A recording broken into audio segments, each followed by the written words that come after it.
Another police department is under the microscope for actions that were caught on camera, then posted on social media. Officers in Evans used a stun gun on a teenager in a public park earlier this summer.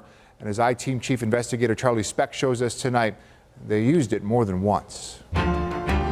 Don't mess with the Evans Police Department. Yo! That's the lesson 19-year-old Brandon Bernard learned when he was tasered repeatedly by this officer at Evanstown Park in July. Yo, Scott! What the f? Police were responding to a report of, quote, a large group of youths causing a disturbance and drinking at the beach. And police say Bernard began to aggressively walk toward patrol, pointed his finger at patrol's chest, spun away in a violent manner, and began to flee. But onlookers were shocked when Bernard, face down and screaming in pain with his hands behind his back, is subjected to another round of tasering by Officer Scott DeJohn.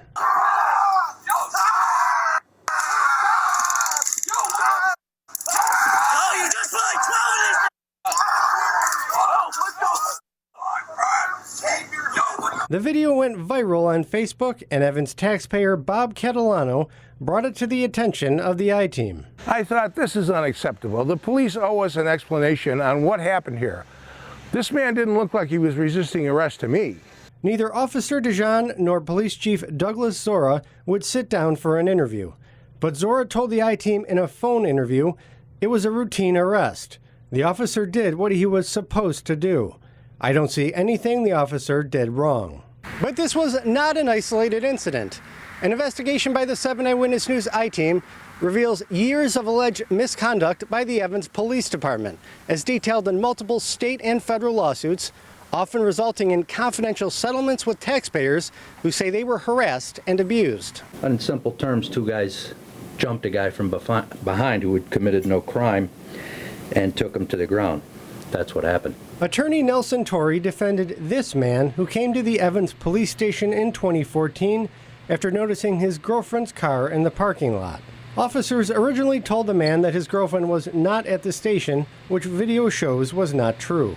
And that's when he comes back, and you could see he gestures and says, yes, see, that's her car. That's it for sure. And that's when the officer gives him the straight arm push. The man was never under arrest, and after the officer shoves him, the man turns to walk away. And he turned around and he began to leave, at which time he was grabbed from behind around the throat and thrown to the ground by the two, and the struggle ensued. Punches are thrown as the officers try to subdue him.